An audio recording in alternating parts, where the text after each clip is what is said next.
You gotta check this out, guys. Oompa loompa dippity doo.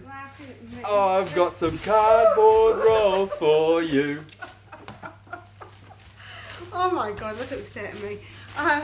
Welcome to Life on the Holes. I've been inside here. I haven't been allowed out for a long weekend. Well, we've been fiberglassing, but this week's episode's all about finishing off the repairs on the deck mould. We're not going to quite finish it, but we're going to half finish it. But she's shattered. She's very funny because Janet's so short. She struggles with the steps, and yeah, there's been some interesting I think they saw that. Yeah, I think everyone's seen that. Yeah, it's classic. All right, so we're going to get into it this week, and yeah, we've spent Easter Friday, and it's Easter Monday today in here. We've now got 2 layers on the entire deck. What a bloody effort. So that's all coming up, including the gel coating in a few weeks' time. But for now, let's go to the swim, Jan, and you guys get back to work.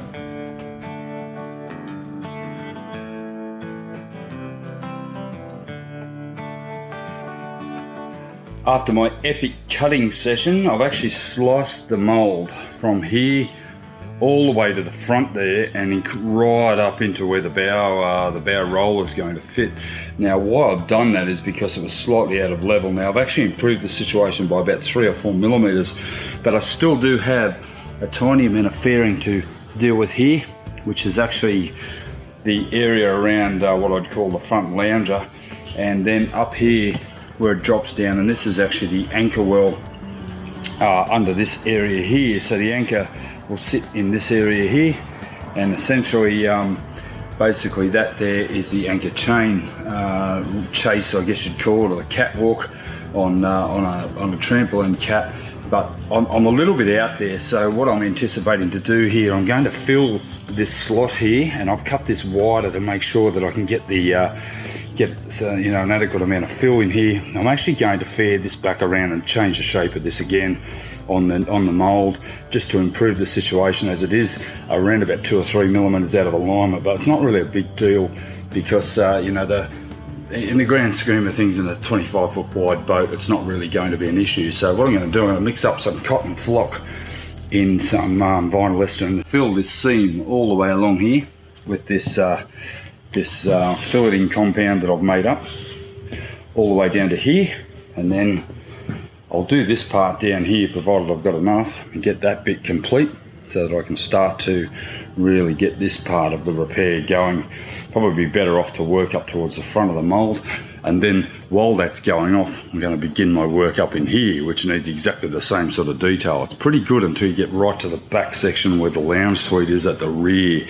There's a large like probably a 10-seater along the back there that needs to be fixed. I don't want any ugly sort of seam lines there either.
Hey, that's all filled now. I've just cleaned up around the margins. I've basically given a wipe with some denatured alcohol before it goes off, and that gives me a nice clean base. Now I can simply gel coat this, and then I'm going to fair it back around about probably 3 or 4 inches either side in a wide tape all the way along until I get to this section here.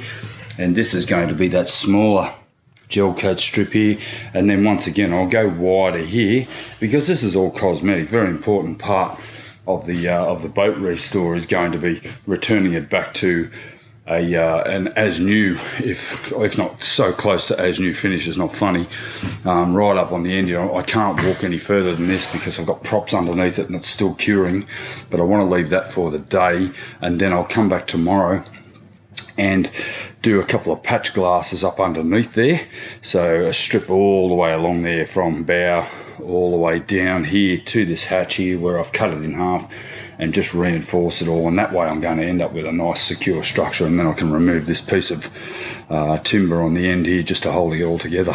I've also put a little bit of bog up in the end there, a little bit of the fairing compound in here, or that cotton flock, just to fill some big voids I had up there in the bow.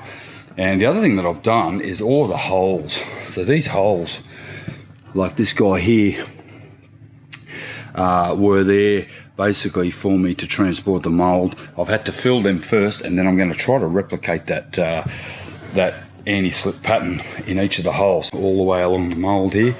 Worst case is that a lot of them are in the anti-slip, which is a shame. If I'd thought about it, I would have done it where it was smooth, because it's much easier to repair smooth than it is a pattern.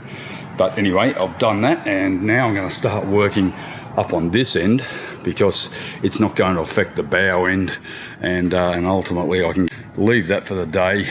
It's only lunchtime, going for lunch, get up here, start to remove these battens along the back here and have a look at how that's going to shape up. I know I've got some restoration to do over in the back lounge suite area at the back there. It is a little bit out of shape. As I ran out of time up in Queensland when I bought this behemoth, I started bolting stuff together as I saw it and as it fit, and certainly when I was repairing it here, I had to basically bolt it and get it off the hull. So I'm starting to pay for that right now. I've come here to the top of the door. Now this is actually the base, so this is the floor here. You can see here I've done a pretty ad hoc join here, and it's created a bit of a crease here. I'm not convinced that wasn't there before, so there's a few issues I need to resolve here. Firstly, I need to get this level. I've actually put an acro prop underneath it.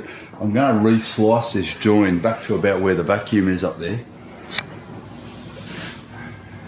all the way along here. Slice it, line it up, fill it, tape it, seam it, screw it together, and then and only then can I tape it from underneath and ensure that that repair at the top is going to look okay. Now that is going to be a pretty ordinary process, that, and it's going to create a few problems going forward, but I'm prepared to do it because there's nothing worse than walking out the door and seeing a badly formed deck. I'm going to try to get it as right as possible, and to be honest, I should be able to return it almost as good as new. But yeah, the beauty of fiberglass is we can do that, but that's going to have to be faired. If that's the case, you can see there's a good 8mm gap here between this level and this level. Now, remembering there's going to be a door trim over this, probably a bit like an aluminium or a stainless plinth over the top here, but still not good enough, and you can see how that's actually loose, so there's a good chance that that is actually delaminating there anyway, so it needs to be repaired. I may as well do it now while I've got it in this position, and then I can pull a good deck out of it. So I'm going to get onto that now and slice it basically from about 2 feet back all the way along here, acro prop it up, get it all level, square it off, fill it, tape it, seal it, glass it. Then I can deal with the top.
just finished gluing this slot, and it's looking pretty fair. I've actually got that almost dead level there, not so much as I go over the front into the doorway there, but along here, the issue I've got here, because once again there's a centre brace up through the centre here, and when I've cut the thing I wasn't mindful of the fact that there was a smooth section there. If I'd cut it down the middle of the smooth thing, it would have been easy to repair, but it's not.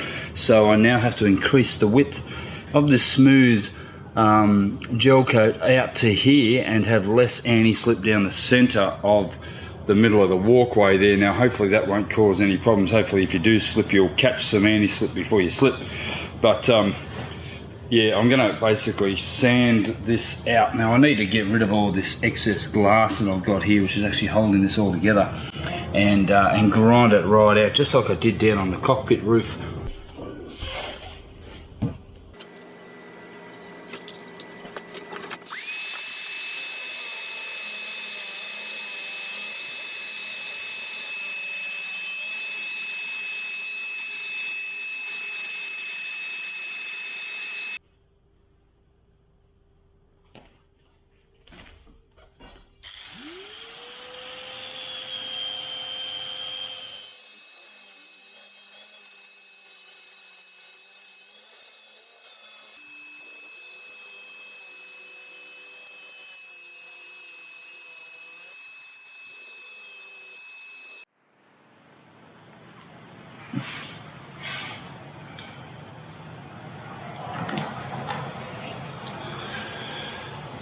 This large cockpit floor at the back's taken quite a bit of detail. It's taken a lot of very fine sanding to get it close to be able to fare.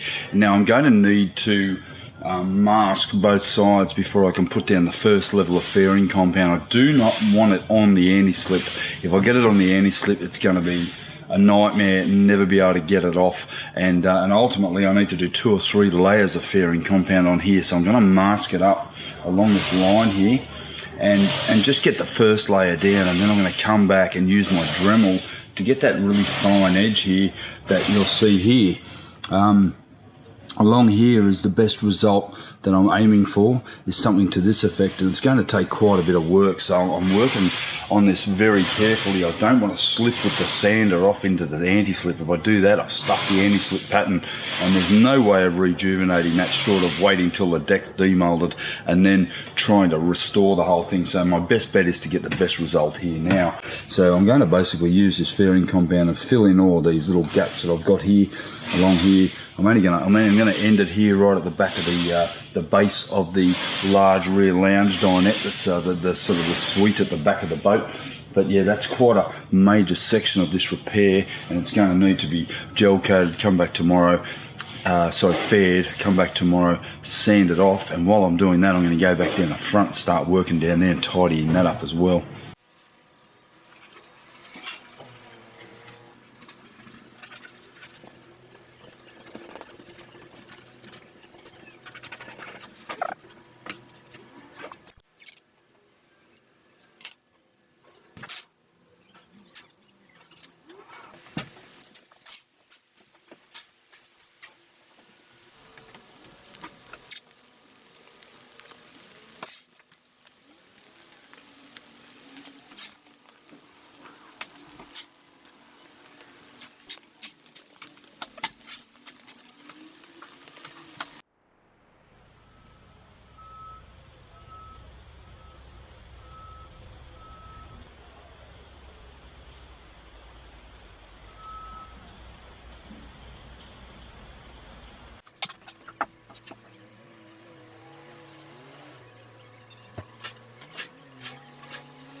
Righto, so I've been under here glassing this. Now I've actually glassed this entire seam. That's got 9 layers of 600 double bias, so about a centimetre of solid glass. Now I can't glass under the Acroprop, but it's filled above, and I'll eventually just put another patch here and then up into here.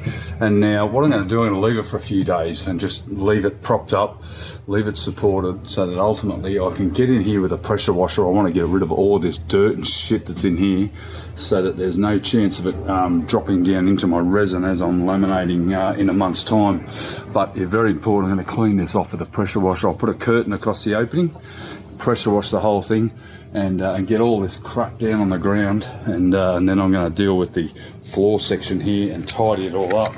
So I just had a visitor from up in Sydney. His name's Hooter77, I think is his handle on YouTube. Gary, great to meet you, mate. I wish I've got a photo of you, buddy, but it's good to see you drop in and say g'day. And Gary, I think Gary's in the truck business, truck park business. I think he's going to really appreciate the logistics of moving a stinker like this around. So it was great to see Gary drop in, had a quick chat, checked out the hull, checked out the deck, checked out the module I just demolded. So you're ahead of the pack, bro. And we'll see you next time you're down in JB. Phone call a minute ago, and Johnny rings me, he goes, tell me the story. I'm down the road getting lunch and run into these two blokes, and they said, we know you from Life on the Mould. I went, bullshit. He's a classic. Watching it ever since you got the mould. All the way from Queensland. So it's Rob and Matt come down from Queensland. Matt, They're on a holiday down here on their bikes, and they're walking down the main street asking and run into this arsehole. He rings me, interrupted my lunch, said, you can't believe what happened. Good to see the boys dropping in. We had another guy here this morning. Keep up the Good on you fellas. We're going to go and have a look at John, I'm the shoot kicker. I'm actually John's understudy for this job. John's the star. Everyone loves John. I'm just a bloody worker. Right, guys, let's go and check out this module. Thank you. Okay, so that's now done, and now I'm going to give this a good pressure wash under here. It's time to start tidying this area up, because I'm just trafficking dirt all the way through here. So first things first, I'm going to give this all a pressure wash. It's going to get pretty untidy and messy here, but at least by doing that, I know that whatever is down on the ground is going to be permanently what's down on the ground and not what's going to fall down into my gel coats and the like. This needs to be pretty hygienically clean before I can even dream about storing it. It may as well be done now, and that'll give the ground a chance to dry out, give me a chance to set up my setup under here.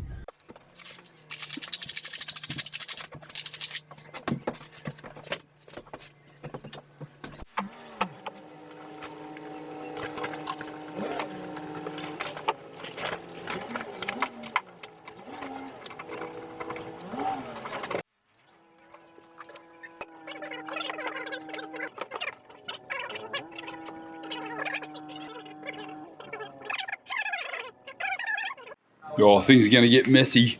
It's time to clean this beast. I should have done it when the bloody thing was upright, but anyway, got my Crocs on.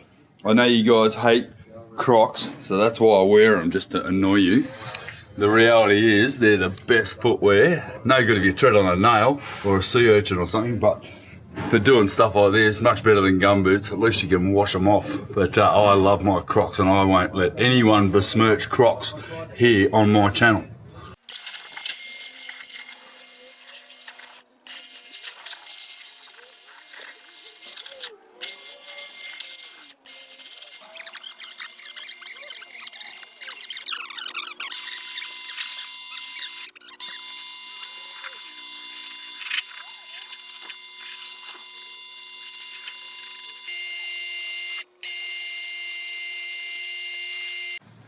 Dare I say it, I think it was worth it. I just slipped ass over head down here in the mud. I think it's worth it. Look, Johnny said something really relevant yesterday. I was talking to him and Matthew and Rob that arrived. We were talking about the amount of work that's involved in building a boat. I think it's pretty clear to understand that most of it is preparation, and this, although it's probably a cosmetic thing, will avoid any dirt and shit landing down on my compressor, on my refrigerating unit, on my spray gun system, and more importantly my gel coat. by cleaning all the underlying surface under here, I've at least made it more habitable, and I can certainly seal this off. There'll be a tarp around the back here, there'll be a tarp on the floor, there'll be pallets, there'll be a decking that will allow me to, you know, keep a reasonably clean environment for the month or so that I'm going to be laying this. It's very important that I've got you know, an almost a closed system here. I've got the tent over top now, so now that this can dry out, and I'm going to clean out all this stuff, rake out all this rubbish and everything, and basically get to the point where I can settle a floor down. I'm going to let it dry out before I do that. That's a critical component, although it's outside, it really isn't anything to do with the inside there. Trafficking in and out of here, I've got concrete just here that I can walk to clean, and then onto clean pallets. Walking into here is just vital to getting a good job in there. And it doesn't matter how good a job I do in there. If someone walks in with dirt straight onto my clean gel coat, onto my glass, I could contaminate the surface, going to lead to delamination. There's a whole lot of things you need to consider when you're preparing a site like this. And that was a pretty shitty job, but it's done now. I can rip the front off here. I feel I do have a bit of water in there to deal with, but it's something I can clean up with a towel. You know, if I hadn't have sealed that off, I would have had a bloody swimming pool in there. But anyway, it's done. Now there's no holes for the water to drain away. I've got to be very mindful of the fact I don't want any water in there. Now I start to prepare to clean and repair the surface of the mould in there. Job done.